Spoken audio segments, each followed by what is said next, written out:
everyone, and welcome back to my channel. Today I thought I'll share with you how I organize and style our home. Starting with our living area. When choosing furniture, neutral tones make a great base to work off. I love using seasonal throws all year round, so a muted grey sofa lets me change the mood with different fabric and colours. This also applies to other soft furnishings like cushions and rugs if you prefer. Containers.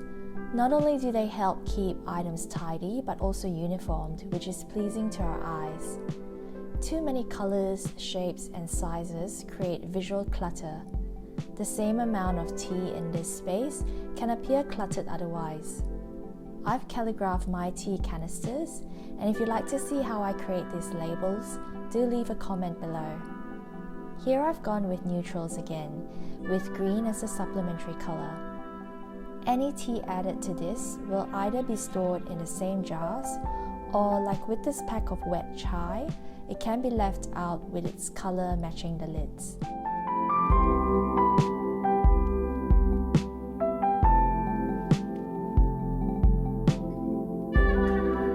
I use airtight jars for both loose leaf and bags, but the reality is we all have odds and ends, so for teas that I don't have enough to fill a jar with, I use a clear container like this, and again arrange them by colour in the same tonal palette.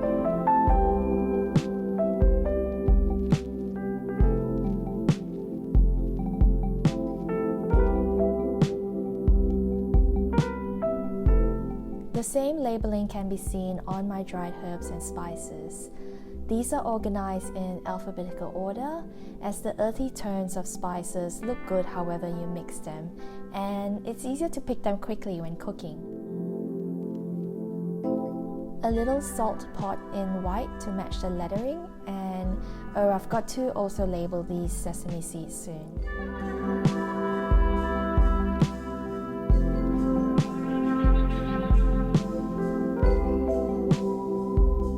Clear containers make it easy for you to home cook as it is in commercial kitchens. No fiddling around with clips and rubber bands on pantry staples.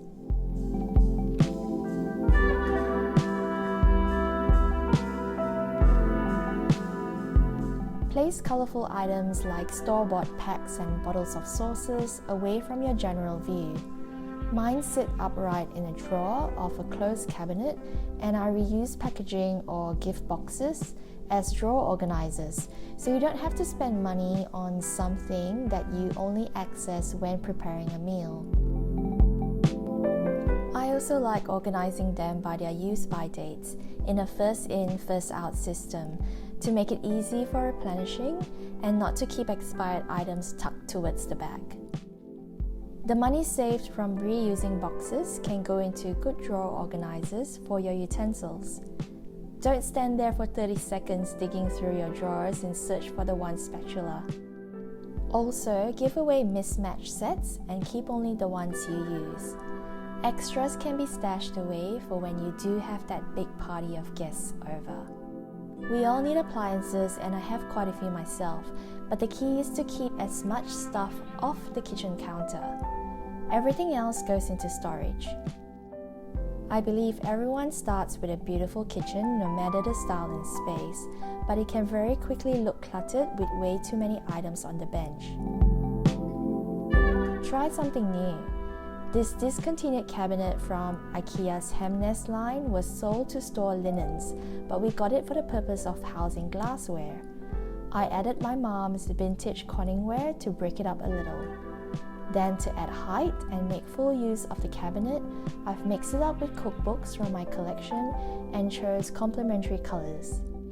Be sure to check specifications of furniture you get from different departments and that it's safe to take the weight of the items you put in them. Books. Instead of having a shelf full of them, I like breaking it up with decor, or as you can see here, we have storage boxes full of snacks for movie nights. Speaking of storage, you can reuse anything that goes with the general theme of your space. Here we have the IKEA bread box that we use to store more tea and other miscellaneous items. Be it amber glass or any color that suits your decor, decanting hand soap and detergent into a matching set elevates the sink area in your kitchen and bathrooms. Greenery not only brings life to your space, but gives it an instant facelift. We tried removing some of our potted plants and immediately saw how naked our rooms look without them. Pair your plants with other household items you'd like to display, like candles or aromatherapy room sprays. Use furniture of the same color to camouflage chunky pieces of technology, like our subwoofer here, and draw the eye's attention to what's above it.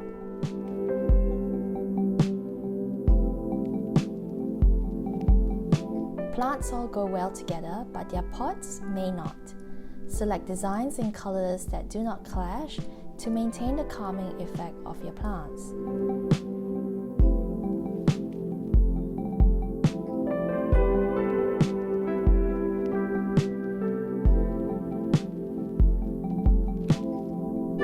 I use natural, pure plant essential oils and try to stay away from lab-made fragrances, especially in our bedroom. Plus, it's safe to fall asleep to, unlike a burning candle. Trays are great for smaller items or liquids that may leak.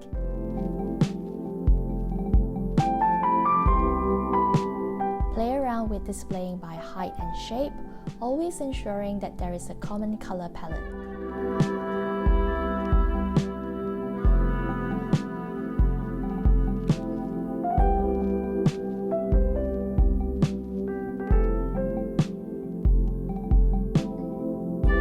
Wireless charging where possible means less cords and not having to hide wires.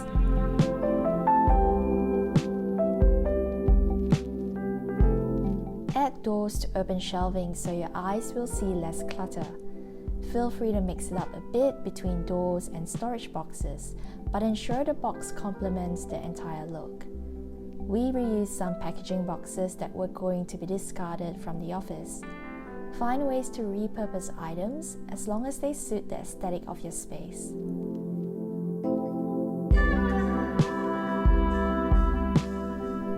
Arrange clothes again by color. You can go from lightest to darkest or follow the rainbow sequence.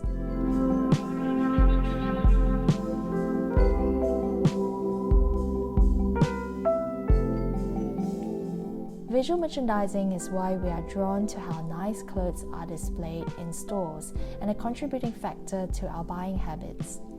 Your bedroom should be calm and inviting, with your wardrobe being an extension of this. So the way you fold and hang every piece of clothing affects the overall feel of this space. Who doesn't dream of Carrie Bradshaw's closet space? But if you have narrow shelf space like I do, look at displaying items at varying heights. You can purchase display stands or reuse empty boxes like I have with this acrylic container. Having them on different levels provides a better and more pleasing view of your belongings.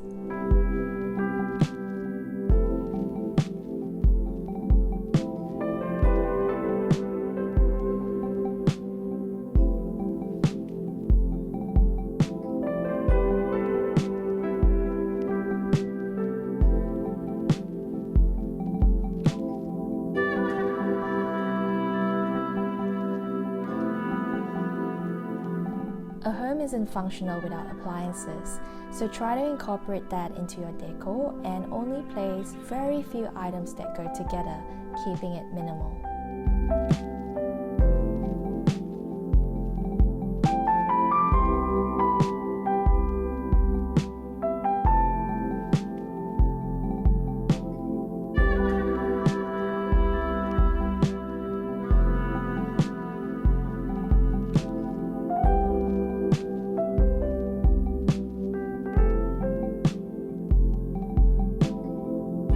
Jewelry.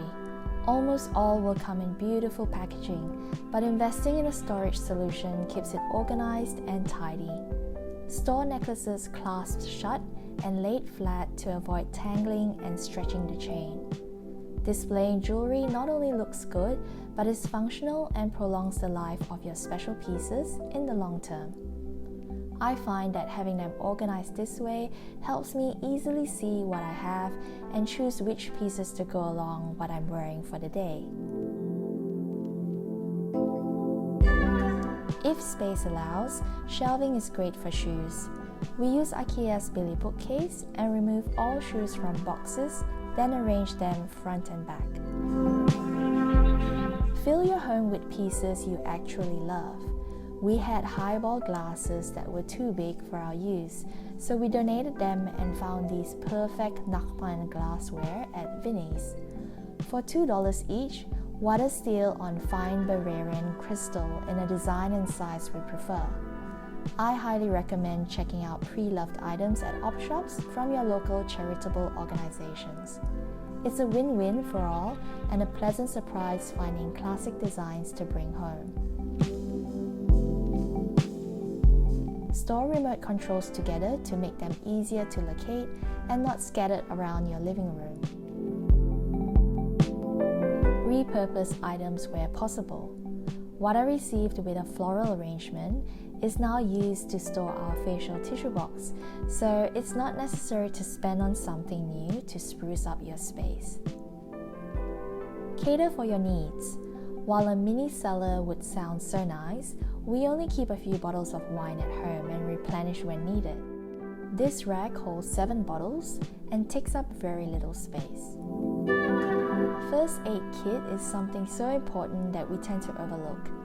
Instead of having tablets scattered in drawers, band-aids in another, and random boxes of medication on a kitchen bench, I love this medical box from Provincial with a tray on top and deep storage at the bottom for bottles.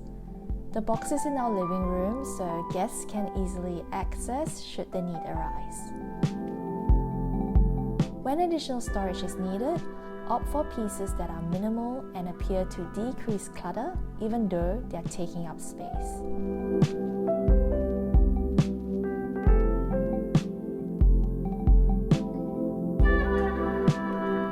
I'll leave links in my description below for items mentioned in this video that are still available online.